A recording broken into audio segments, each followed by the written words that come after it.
Mazmur 91. Dalam lindungan Allah.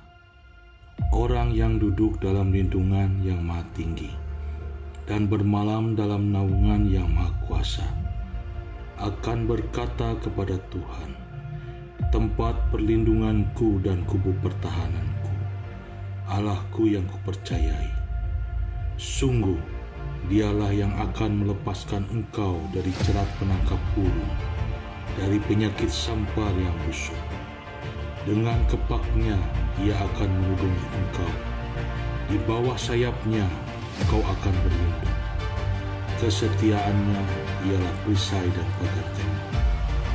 Engkau tak usah takut terhadap kedahsyatan maut, terhadap panah yang terbang di waktu siang, terhadap penyakit sampar yang berjalan di dalam gelap, terhadap penyakit menular yang mengamuk di waktu petang. Walau 1.000 orang rebah di sisimu dan 10.000 di sebelah kananmu, tetapi itu tidak akan menimpamu. Engkau hanya menontonnya dengan matamu sendiri dan melihat pembalasan terhadap orang-orang fasik. Sebab Tuhan adalah tempat perlindunganmu. Yang maha tinggi telah kau buat tempat perteduhan. Malapetaka tidak akan menimpa, dan tulah tidak akan mendekat kepada kemah. Sebab malaikat-malaikatnya akan diperintahkannya kepadamu untuk menjaga engkau di segala jalan. Mereka akan menatang engkau di atas tangannya, supaya kakimu jangan terangkut kepadamu. Singa dan ular tedung akan kau layani. Kau akan menginjak anak singa dan ular naga. Sungguh hatinya melekat kepadaku, maka aku akan meluputkannya. Aku akan membentenginya, sebab ia mengenal namaku. Bila ia berseru kepadaku, aku akan menjawab. Aku akan menyertai dia dalam kesesakan. Aku akan meluputkannya dan memuliakannya. Dengan panjang umur akan kukenyangkan dia, dan akan kuperlihatkan kepadanya keselamatan daripadaku. Amin.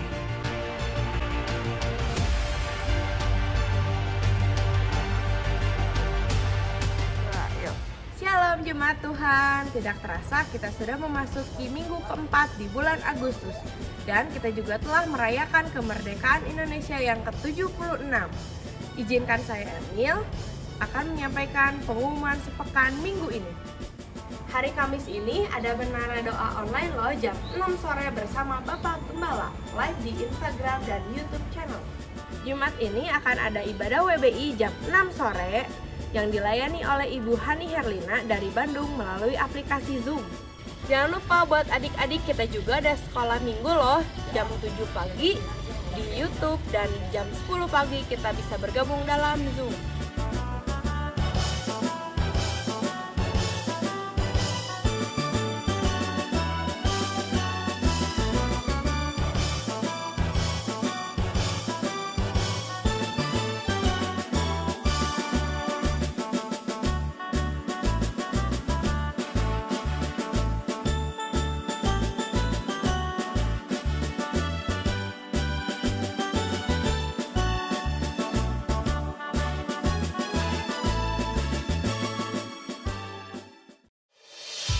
Shalom Jemaat Tuhan, saat ini persembahan dapat diberikan melalui dompet digital seperti M-Banking. Berikut tutorial cara melakukan transaksi transfer melalui QR Code. Yang pertama, pilihlah aplikasi M-Banking yang terdapat di dalam gadget Anda. Lalu masukkan kode akses M-Banking Anda. Lalu tekan gambar QR Code yang terdapat di bagian bawah tengah. Scan gambar QR Code yang terdapat di dalam video ini. Atau apabila Anda sudah memiliki gambar QR Code yang Anda dapatkan dari call center, Anda dapat memilih icon gambar yang terdapat di kanan bawah dan pilihlah gambar QR Code tersebut. Isilah nominal angka yang akan Anda berikan. Nominal dimulai dari Rp1 sampai dengan Rp2 juta. lalu klik OK. Setelah muncul layar konfirmasi, klik OK dan ketik PIN M-Banking Anda. Selamat, Anda telah berhasil melakukan transaksi transfer melalui QR Code. Persembahan melalui QR Code tidak dipungut biaya apapun. Terima kasih, Tuhan Yesus memberkati. Firman Tuhan berkata dalam Mazmur 105 ayat 4, carilah Tuhan dan kekuatannya, carilah wajahnya selalu. Selamat beribadah, Tuhan Yesus memberkati.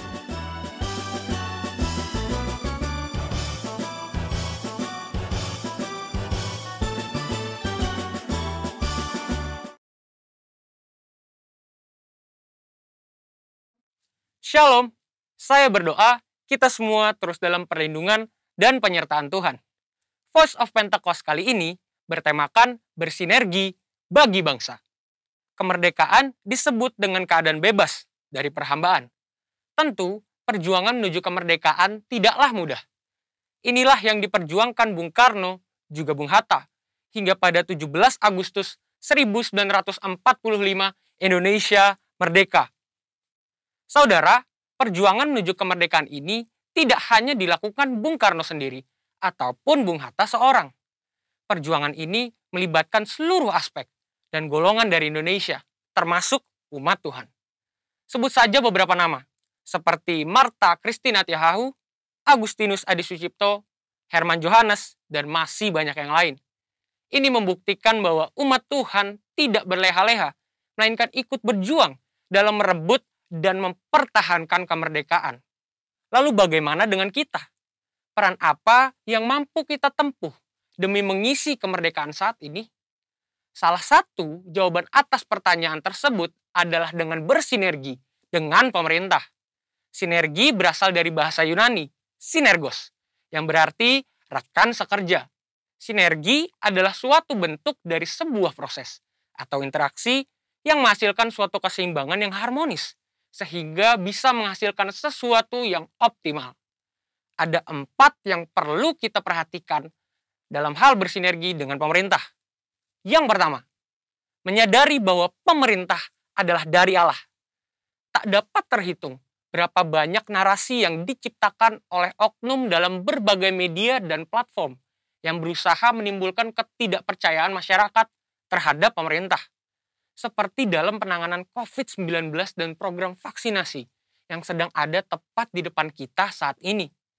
Hoaks-hoaks bermunculan dan banyak masyarakat yang memakannya mentah-mentah, sehingga menjadi batu sandungan yang besar bagi pemerintah untuk bergerak. Saudara, kita sebagai orang percaya harus mampu bersinergi dengan pemerintah, sebab mereka adalah wakil Allah dan mereka menginginkan kesejahteraan atas Anda dan juga saya. Yang kedua, berdoa bagi pemerintah. Sebagian dari kita mungkin bertanya, saya hanya seorang pegawai biasa, bagaimana saya dapat bersinergi dengan pemerintah? Siapapun kita, apapun jenis pekerjaan dan usaha kita, semua dapat bersinergi dengan pemerintah dalam mengisi pembangunan. Ada 3 cara yang pasti dapat dilakukan oleh semua orang percaya, yakni berdoa, berdoa, dan berdoa. Dalam 1 Timotius 2 ayat 1-3 dikatakan bahwa kita patut untuk menaikkan permohonan, doa syafaat, dan ucapan syukur bagi raja-raja dan pembesar yang berada di atas kita. Jangan pernah jemu berdoa bagi bangsa dan negara serta pemerintah. Justru di masa-masa yang genting seperti inilah, kita semakin gencar, tekun, dan semangat mendoakan pemerintah dalam perang melawan penyakit COVID-19 serta resesi ekonomi secara global. Kita percaya bahwa setiap doa-doa kita bagi bangsa, negara, dan pemerintah yang kita sampaikan kepada Bapa di sorga tidak akan pernah sia-sia. Dan yang ketiga, berikan bagian kita. Dalam Matius 22 ayat 21, kita mendapati sebuah ajaran Tuhan Yesus yang sangat menarik tentang kewajiban kita terhadap pemerintah. Tuhan katakan, berikanlah kepada kaisar apa yang wajib kamu berikan kepada kaisar, dan kepada Allah apa yang wajib kamu berikan kepada Allah. Tuhan mengajarkan bahwa tidak patut bagi umat Tuhan yang taat kepada Tuhan untuk tidak menolong pemerintah. Pemerintah dalam membangun bangsa dan mewujudkan kesejahteraan rakyatnya tentu membutuhkan modal pembangunan, dan salah satu sumber pendapatan yang besar adalah pembayaran pajak. Maka dari itu, dengan membayar pajak, kita sedang bersinergi dengan pemerintah kita. Yang keempat, investasi demi kemajuan. Selain dari pendapatan pajak, modal pembangunan juga diperoleh pemerintah dari investasi. Pemerintah sedang mendorong warga negara Indonesia untuk melakukan investasi. Itu sebabnya sekarang ini kita menemukan banyak sekali aplikasi yang memudahkan masyarakat untuk melakukan investasi, bahkan dengan modal awal yang sangat kecil dan dapat dijangkau oleh semua kalangan. Melalui investasi, kita turut serta membiayai pembangunan di sektor infrastruktur dan industri lainnya. Demikian investasi dapat dilakukan dengan sederhana, namun memiliki dampak yang sangat luas.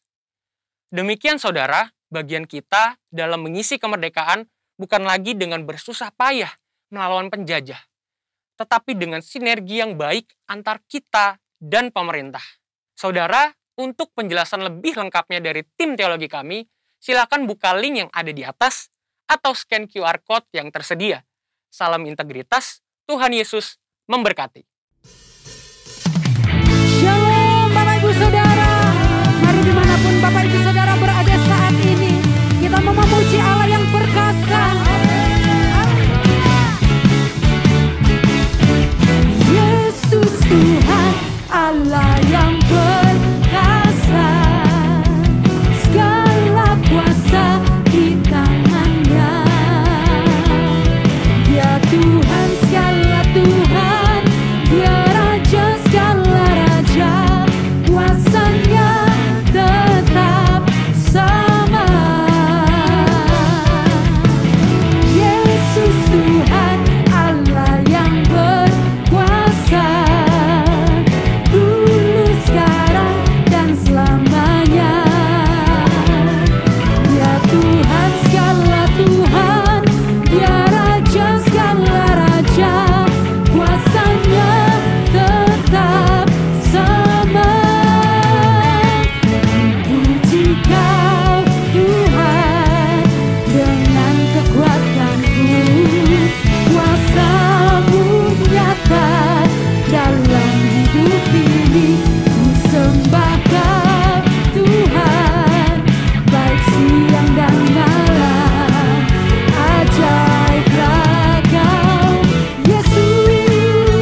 besar di tengah-tengah kami umat-Mu.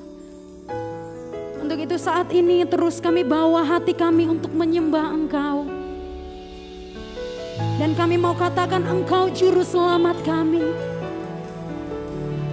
Mari Bapak Ibu Saudara angkat suara kita sembah Dia.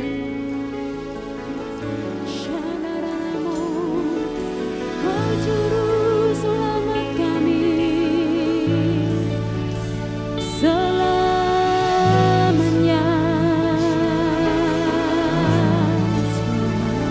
Ya Tuhan, sekalipun kami berjalan dalam lembah kelam, namun tangan-Mu menuntun kami.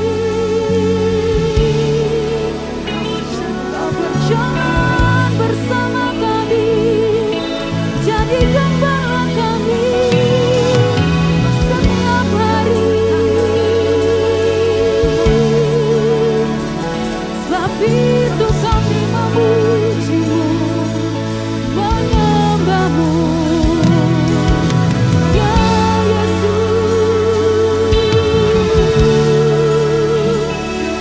Shadariyananamo, riyaralama, yashane. Shidiyaralamo, yashane. Shadariyananamo.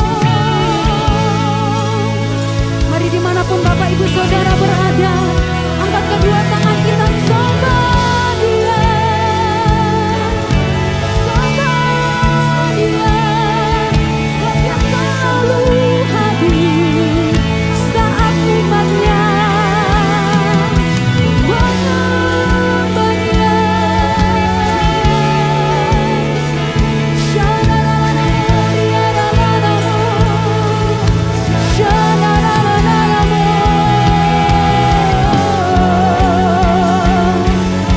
Shadaralanamo, Shidiyaralanamo. Dan kami katakan Engkau Yesus juru selamat kami, dulu sekarang sampai selama-lamanya. Shadaralanamo. Kami berseru ya Tuhan pada juru selamat yang hidup. Shadaralanamo. Shadaralanamo. Shidiyaralanamo, yashandaranamo, yashane. Shidiyaralanamo, riyaralamo, yashandaranamo. Shidiyaralanamo.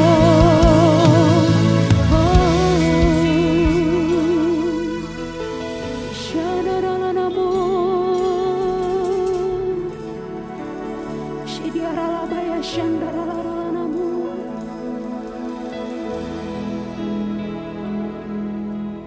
Walau ku harus berjalan dalam lembah kekelaman, perlindungan-Mu oh Tuhan nyatalah bagi hidupku.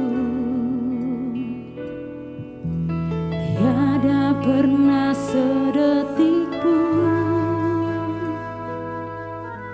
tiada pernah Kau tinggalkan. Sungguh mulia dan sempurna, hanya Kau layak disembah.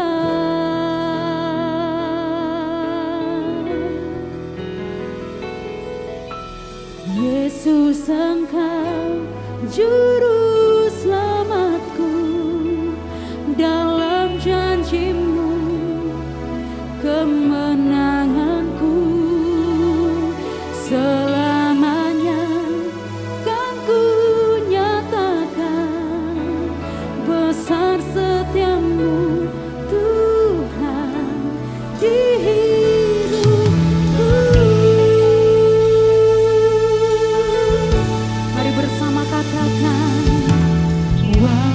ku harus berjalan dalam lembah kegelapan, perlindungan-Mu, oh Tuhan, nyatalah bagi hidupku. Tiada pernah sedetik pun, tiada pernah Kau tinggalkan. Sungguh mulia dan sempurna, hanya Kau layak disembah. Yesus, Engkau juru selamatku, dalam janji-Mu kemenanganku.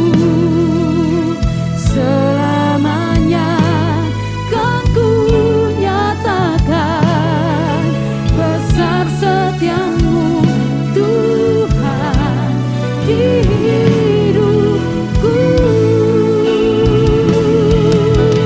Yesus, Engkau juru selamatku. Ini pengakuan kami umat-Mu saat ini Tuhan.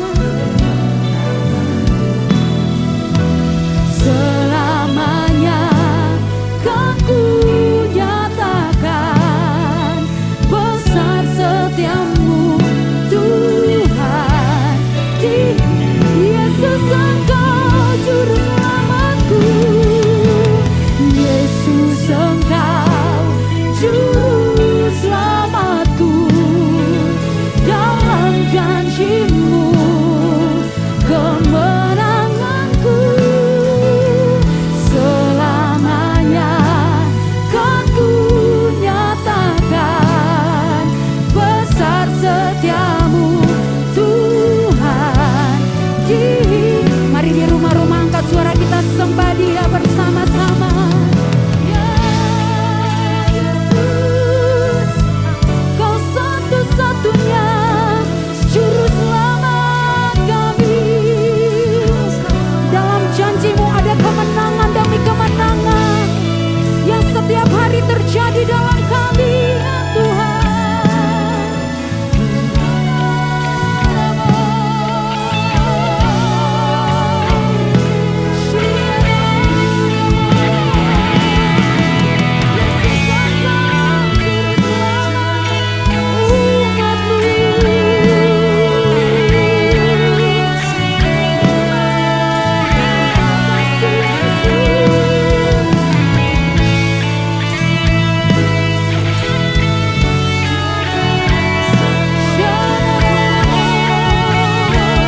Mari Bapak Ibu Saudara dimanapun kita berada, kita mau katakan Dia juru selamat setiap kita.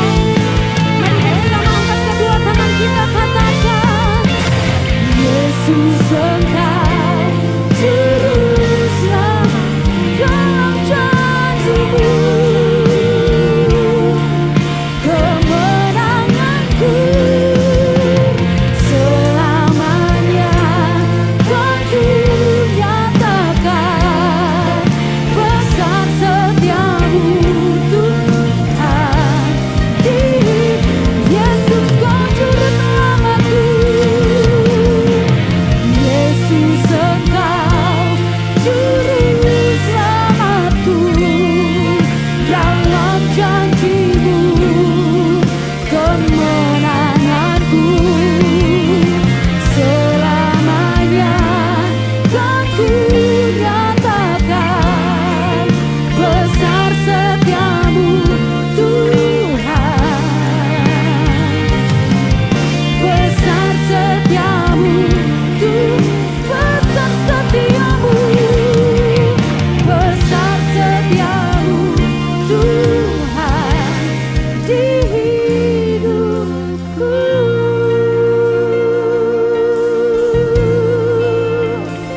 Mari yang mengalami kasih setia Tuhan, angkat suara kita sembah Dia. Besar setia-Mu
waktu, setiap hari. Sebab itu kami angkat tangan kami berserah. Kau hadir di setiap langkahku, ku aman di dalam hadirat-Mu.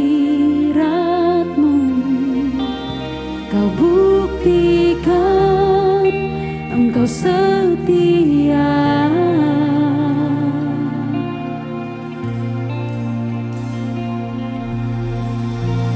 Kan ku angkat tinggi tanganku, tandaku berserah kepadamu.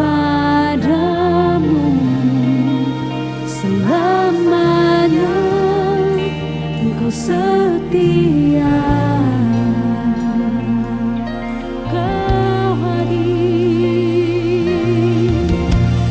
Kau hadir di setiap langkahku, ku aman di dalam hadirat-Mu.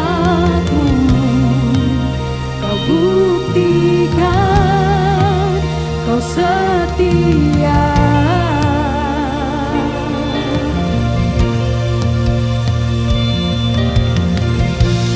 Kan ku angkat tinggi tanganku, tandaku berserah kepadamu.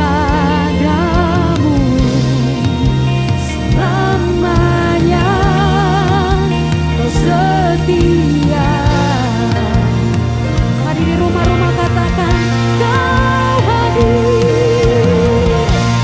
Kau hadir di setiap langkahku, ku aman di dalam hadirat-Mu. Kau buktikan Kau setia. Kami angkat tangan kami, kan ku angkat tinggi tanganku, tandaku berserah kepadamu. Selamanya. Mari Bapak Ibu Saudara, katakan Kau hadir dalam kami. Kau hadir di setiap langkah, kami aman dalam hadirat-Mu.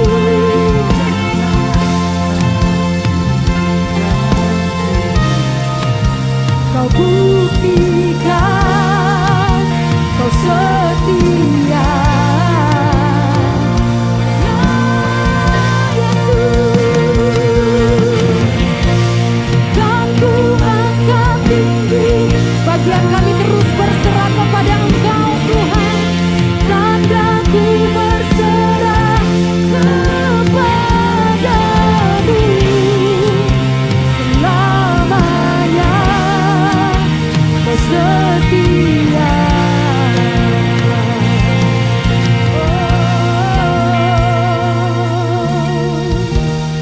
Oh, Your presence never leaves me, and You'll never forsake me. Oh, Your presence never leaves me, and You'll never forsake me. Oh, Your presence never leaves me, and You'll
Pentakosta ketiga.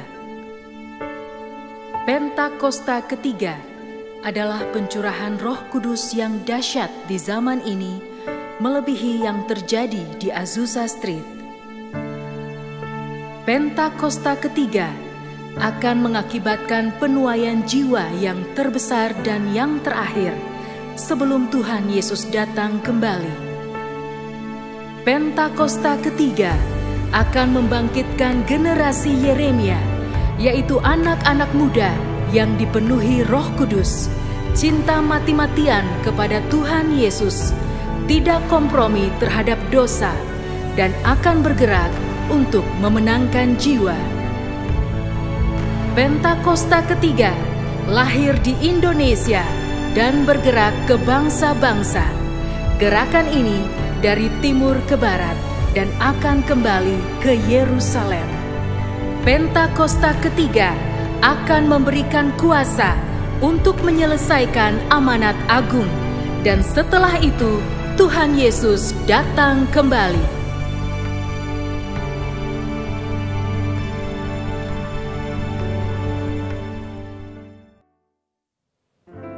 How I need your presence, Lord.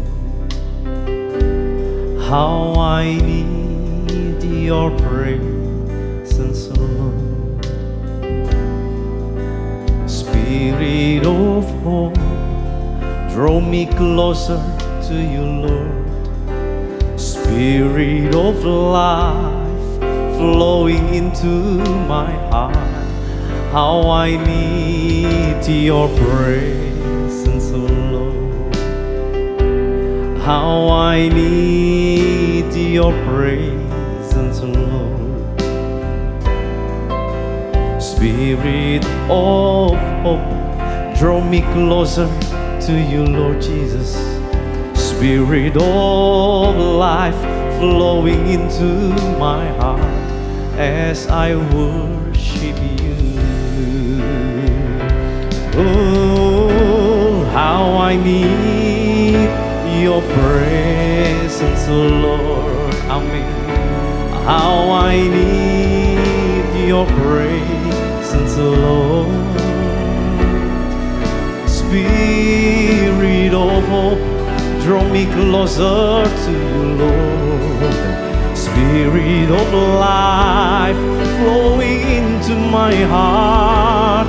How I need your presence, Lord. How I need your presence, Lord. Spirit of hope, draw me closer to you, Lord Jesus. Spirit of life, flowing into my heart as I worship you. As I worship you.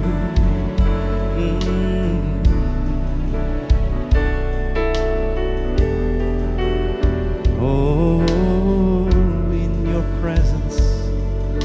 your presence there is peace. Dalam hadirat-Mu ada damai yang sejati. Haleluya. Amin. Shalom jemaat Tuhan, jemaat GB Sukawarna yang saya kasihi, yang saya banggakan, yang saya hormati. Hari ini kita akan sama-sama belajar satu firman Tuhan yang saya beri judul adalah Christianity Burnout. Rasa lelah yang sedang terjadi bagi umat Tuhan hari-hari ini. Mungkin kita sedang mengalami yang namanya burnout, lelah. Kenapa? Karena pandemi berkepanjangan, masalah terus datang. Belum satu selesai datang masalah lain. Masalah kesehatan belum selesai, masalah ekonomi datang. Rasanya kita merasa burnout, kita merasa lelah Tuhan. Kayaknya udah gak tahu apa yang harus kita kerjakan. Nah mungkin kalau saudara ngalami masa-masa sulit seperti ini dan kamu merasa burnout, merasa lelah. Saudara, hari ini Tuhan akan mengajar kita dan memberikan kita kelegaan. Bagaimana kita bisa mengatasi rasa kelelahan itu. 1 Raja-Raja pasal 19 ayat 1 sampai ke 4. Ketika Ahab memberitahukan kepada Isabel Ahab adalah raja Israel pada saat itu, Isabel adalah istrinya. Segala yang dilakukan Elia, nabi Tuhan, dan perihal Elia membunuh semua nabi itu dengan pedang. Jadi ini kisah adalah waktu Elia mengalahkan 450 nabi Baal dan menyembelih mereka di Gunung Karmel. Dan waktu itu Elia menunjukkan bahwa Allah yang benar adalah Allah Yehova. Di mana bangsa Israel sudah berubah setia. Mereka menyembah Baal. Dan jelas Elia adalah orang nabi yang membela Tuhan Allah yang benar pada saat itu. Dan pada saat itu terjadi, Ahab menceritakan semuanya sama Isabel. Maka Isabel menyuruh seorang suruhan, satu orang saja, mengatakan kepada Elia, beginilah kiranya para Allah menghukum aku. Bahkan lebih lagi daripada itu, jika besok kira-kira pada waktu ini, aku tidak membuat nyawamu sama seperti nyawa salah seorang dari mereka itu. Maksudnya dari nabi-nabi Baal yang sudah disembelih oleh Elia. Maka perhatikan firman Tuhan ini. Takutlah Elia. Lalu bangkit dan pergi menyelamatkan nyawanya. Dan setelah sampai ke Beersheba yang termasuk wilayah Yehuda, ia meninggalkan bujangnya di sana. Tetapi ia sendiri masuk ke padang gurun sehari perjalanan jauhnya. Lalu duduk di bawah sebuah pohon arar. Kemudian Elia bilang begini, ia ingin mati katanya. Cukuplah itu sekarang ya Tuhan. Ambillah nyawaku. Sebab aku ini tidak lebih baik daripada nenek moyangku. Saudara, ini adalah ayat yang mengisahkan, menjelaskan bagaimana Elia baru saja melakukan pencapaian yang luar biasa. Di mana dia membuktikan Tuhan yang benar dengan cara apa? Menurunkan api dari langit, membakar semua korban yang ada di atas mezbah yang sudah diairi, dibanjiri dengan air. Spektakuler sekali. Bahkan saudara, Elia menurunkan hujan dari langit. Saat itu Israel mengalami berapa tahun masa kekeringan. Wow, luar biasa banget. Pencapaian yang dahsyat, luar biasa dan viral pada saat itu saudara ya. Nama Elia itu viral kemana-mana. Semua siapa yang gak tahu Elia menurunkan api dari langit. Tetapi di masa keemasannya itu tiba-tiba Alkitab mencatat dia minta mati. Dia takut gara-gara dikejar sama satu orang suruhan dari Isabel. Elia mengalami burnout.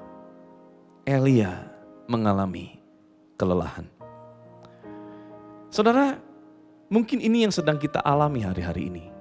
Burnout terjadi dalam kehidupan kita dan kita nggak menyadarinya. Nah, coba kita lihat. Penyebab orang bisa mengalami burnout, kelelahan di dalam kekristenan itu apa saja? Ada beberapa penyebab ya, saya hanya sebutkan beberapa saja. Mungkin yang pertama adalah beban pekerjaan yang terlalu tinggi. Atau mungkin kalau engkau adalah hamba Tuhan, pelayan Tuhan, engkau mungkin beban pelayananmu terlalu tinggi. Sehingga engkau mengalami namanya lelah.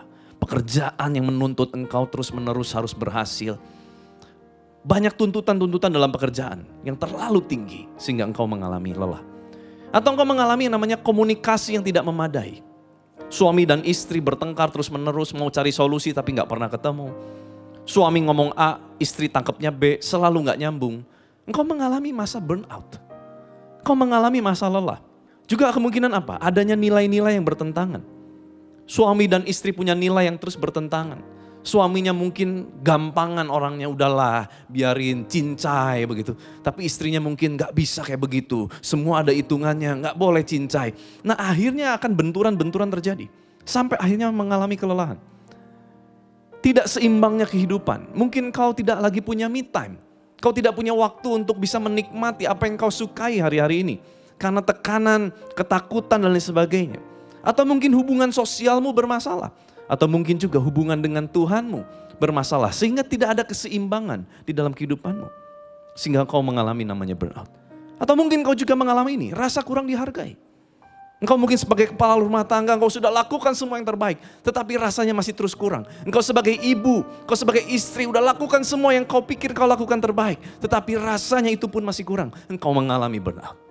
Engkau merasa tidak dihargai. Engkau sedang mengalami masa burnout. Nah saudara, kita lanjutkan lagi. 1 Raja-Raja 19 ayat 9 sampai 10 bilang begini. Di sana masuklah Elia ke dalam sebuah gua dan bermalam. Maka firman Tuhan datang kepadanya demikian. Apakah kerjamu di sini, hai Elia? Jawab Elia, aku bekerja segiat-giatnya bagi Tuhan Allah semesta alam.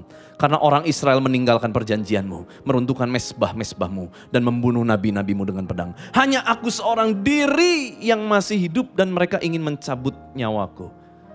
Padahal yang mau cabut nyawa cuma satu orang, Isabel. Tapi tiba-tiba dia merasa seperti semua orang mau cabut nyawa dia. Mereka. Saudara, dalam keadaan lelah, orang akan cenderung merasa semua orang against sama dirinya. Semua orang seperti yang gak suka sama dirinya. Semua orang sepertinya menuntut, demanding terhadap dirinya. Nah kalau saudara ngalami seperti itu, mungkin engkau sedang ngalami yang namanya burnout, saudara. Nah saudara, ada 3 dimensi burnout. Ya, secara psikolog dihubungkan dengan kekristenan. Ada kemungkinan 3 dimensi burnout yang terjadi dalam kehidupan manusia hari-hari ini. Yang pertama adalah emosional, dimensi emosional. Seperti rasanya energi ini kita terkuras. Ya, terus rasanya terkuras. Nah saudara, gimana cara mengatasi ini? Kita perlu melakukan yang namanya timbangan, saudara. Timbangan apa? Begini, saudara perlu bikin namanya skala. -1 sampai -5 dan +1 sampai +5. Gampang, caranya begini. Saudara mulai bikin list apa saja yang kau kerjakan selama 1 minggu atau selama 1 hari. Misalkan, pekerjaan-pekerjaan kau lakukan dari engkau pagi hari, mungkin beres-beres rumah, bekerja ke kantor dan lain sebagainya. Tulis list-list itu. Dan engkau mulai bikin skala. Mana yang membuat engkau menjadi terkuras energimu? Nah engkau beri minus. Kalau memang terkurasnya sedikit, engkau beri -1. Kalau terkurasnya banyak, kau beri -5. Makin banyak, makin besar angka minusnya. Contoh ya, misalkan saya saudara. Oh, waktu saya mulai terus hidupnya banyak melayani orang, terutama mengusir mengusir setan di dalam orang yang kerasukan dan sebagainya. Mungkin itu lelah, -3, -4 begitu. Bertengkar dengan istri, nggak pernah ada solusi, itu mungkin minusnya 5 begitu. Nah itu saya tulis, saya catat minusnya. Lalu saya mulai tulis plusnya apa. Oh waktu saya duduk diam di hadirat Tuhan, nikmati Tuhan sambil dengar musik instrumen, baca firman, itu +5. Nah saya mulai tulis +5. Nah saya mulai jumlahkan plus sama minus saya, kegiatan sehari-hari saya. Apa hasil akhirnya? Kira-kira banyak plusnya, banyak minusnya. Kalau hasilnya minus, nah saudara, sudah pasti saudara akan secara emosi, engkau akan mengalami burnout. Cirinya apa? Engkau mengalami burnout dimensi secara emosi. Engkau akan mulai mudah meledak, amarahmu tinggi. Engkau mudah untuk terpacu amarahmu. Engkau mulai marah-marah gak jelas. Anak menjadi sasaran, istri suami menjadi sasaran. Rasanya ada sesuatu yang belum keluar begitu. Engkau mengalami burnout. Emosimu tidak bisa terkendali. Nah dimensi yang kedua adalah depersonalization.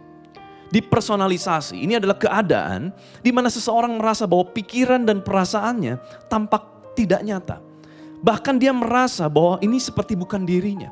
Seperti udah kehilangan kendali terhadap dirinya.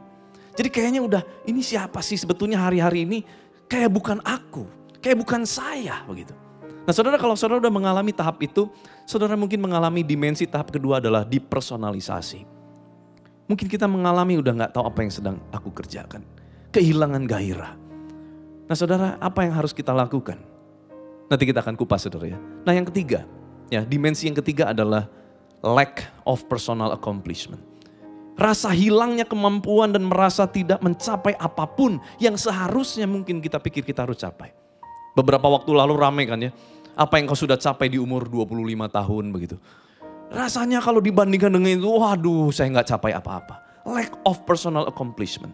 Nah sebetulnya 3 hal ini kita temukan dalam kisah dari Elia.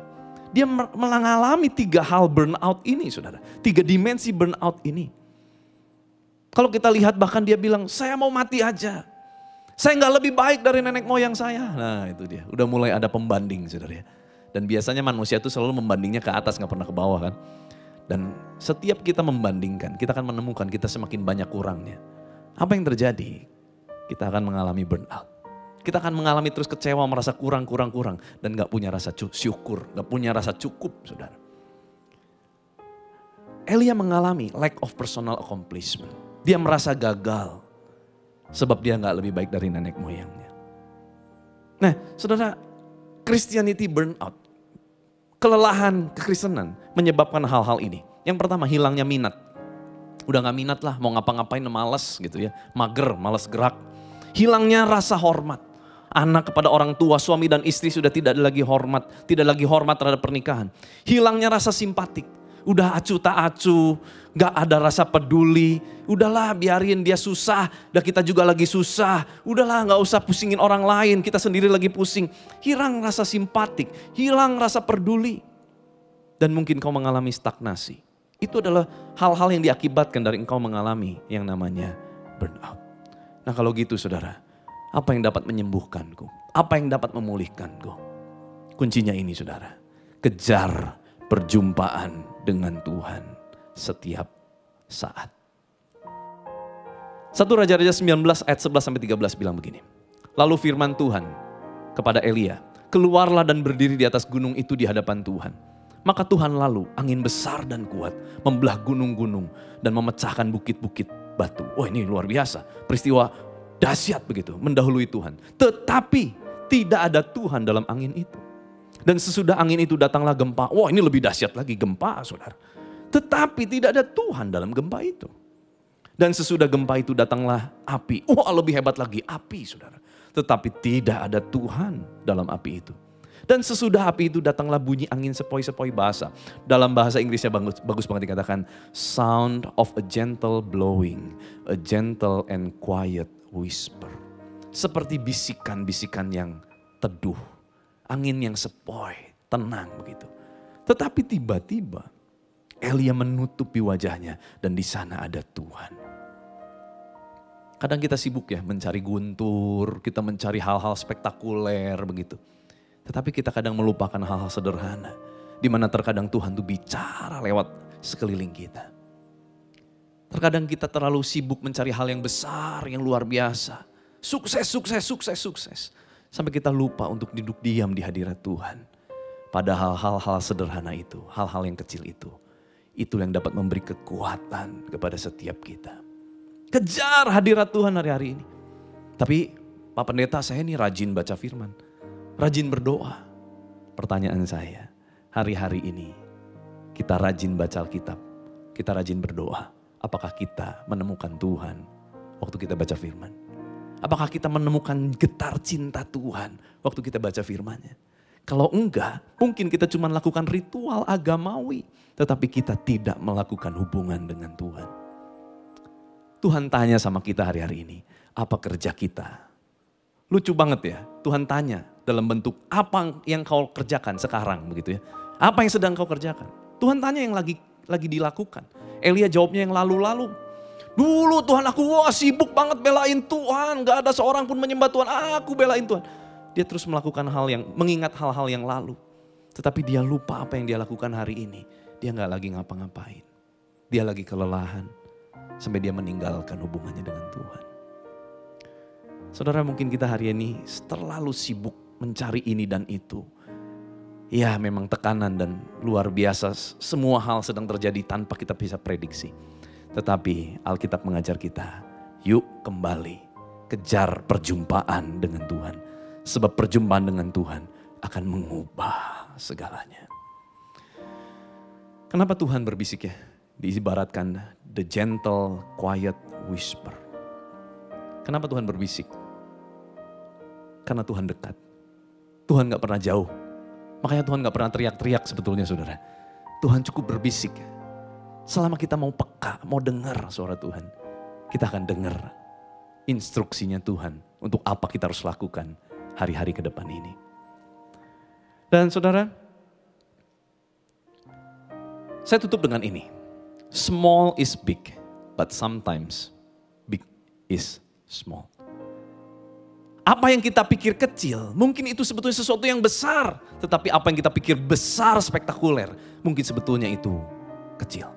Apa maksudnya?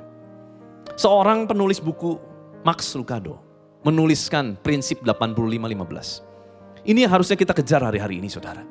Kita mungkin selalu kejar yang 85% yang tampak besar. Tetapi mungkin itu dampaknya hanya 15%. Tetapi sebaliknya, Mungkin ada 15% yang harusnya kita kejar hari-hari ini. Sebetulnya itu berdampak 85% dalam kehidupan kita. Apa yang 15% yang harus kita kejar hari-hari ini?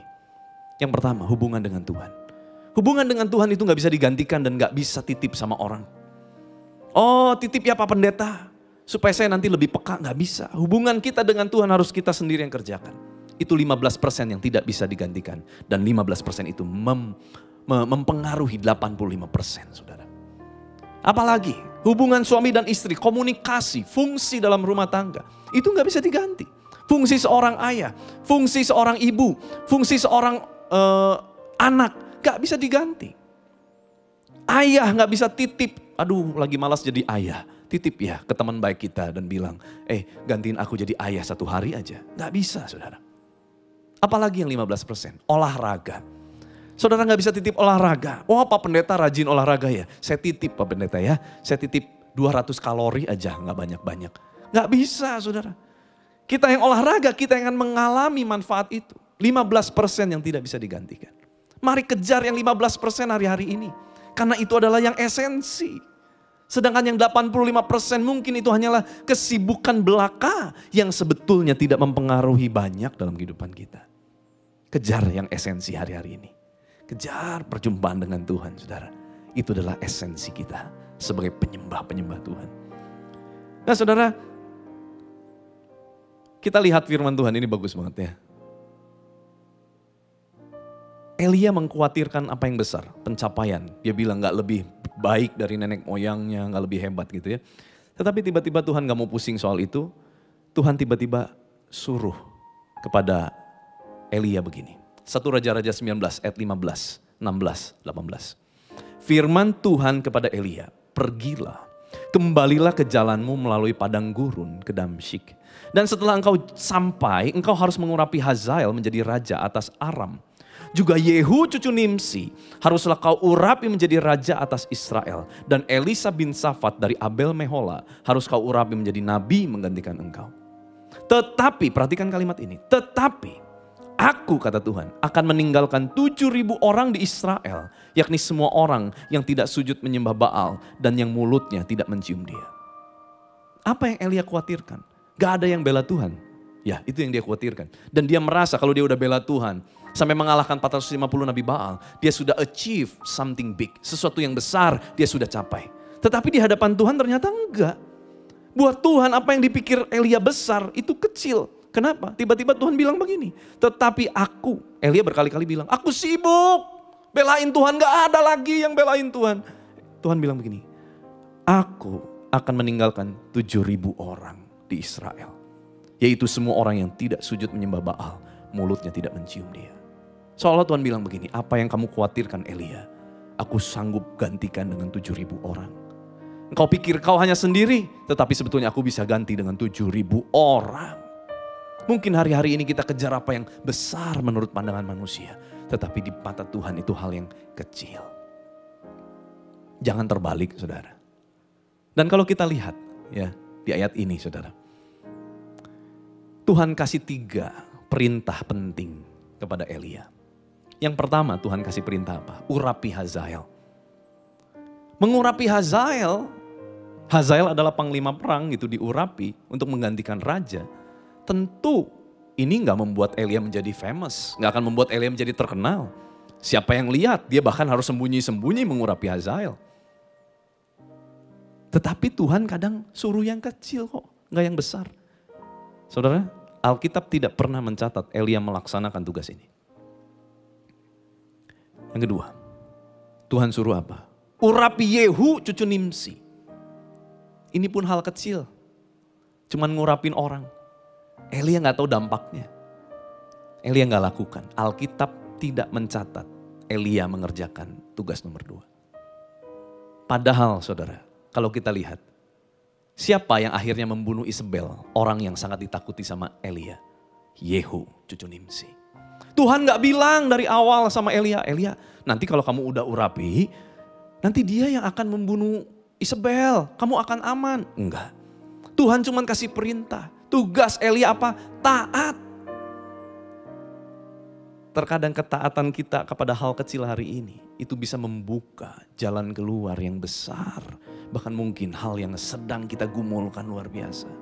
Kuncinya adalah taat dari hal kecil. Kalau saja Elia taat melakukan yang kedua ini, dia akan terbebas dari masalah dia, yaitu Isabel yang mengejar-ngejar dia. Sayangnya, sampai Elia terangkat ke sorga, Elia tidak kerjakan. Yang ketiga, Elia kerjakan. Dia mempersiapkan Elisa, menggantikan dia menjadi nabi. Elia mengurapi Elisa. Saudara, jangan sampai tugas yang Tuhan berikan kepada kita hari-hari ini kita lalaikan.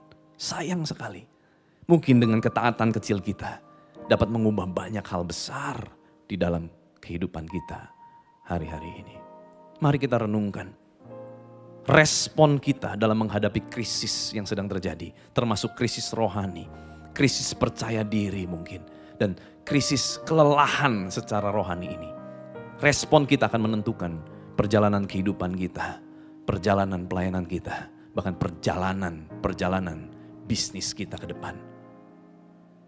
Saya berdoa supaya kita semua merespon dengan benar. Mencari yang utama dan terutama. Bukan mencari yang tambahan-tambahan yang Tuhan dapat berikan. Tetapi mencari yang esensi hari-hari ini. Yaitu perjumpaan dengan Tuhan setiap saat. Kita angkat sebuah pujian saudara menutup khotbah hari ini. Tuhan, inilah hidupku. Ku serahkan padamu segala cita-citaku, masa depanku menjadi milikmu. Jadikan kami terangmu di tengah kegelapan dunia, membawa bangsa-bangsa kepadamu. Tuhan, ini kerinduanku, katakan bagimu Tuhan seluruh hidupku. Pakailah Tuhan bagi kemuliaan-Mu, genapi seluruh rencana-Mu, sampai bumi penuh kemuliaan-Mu. Dari awal katakan dengan iman. Tuhan, inilah hidupku, amin. Ku serahkan padamu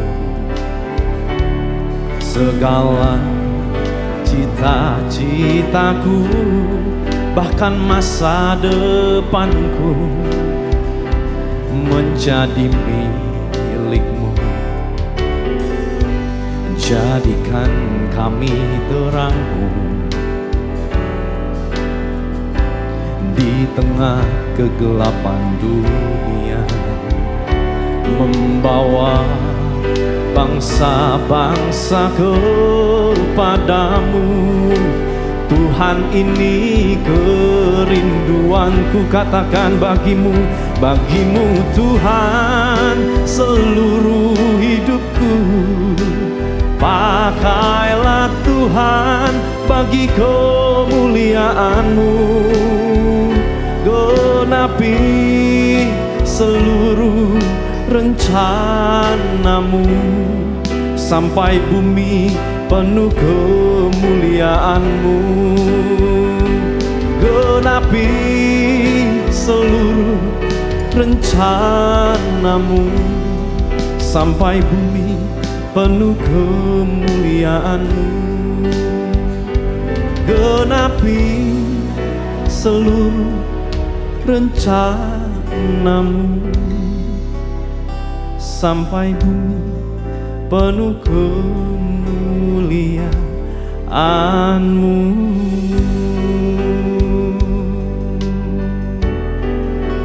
Shandaya Rabaya So Haleluya, yarararari, shandaya rararamu, kiriarabayaso.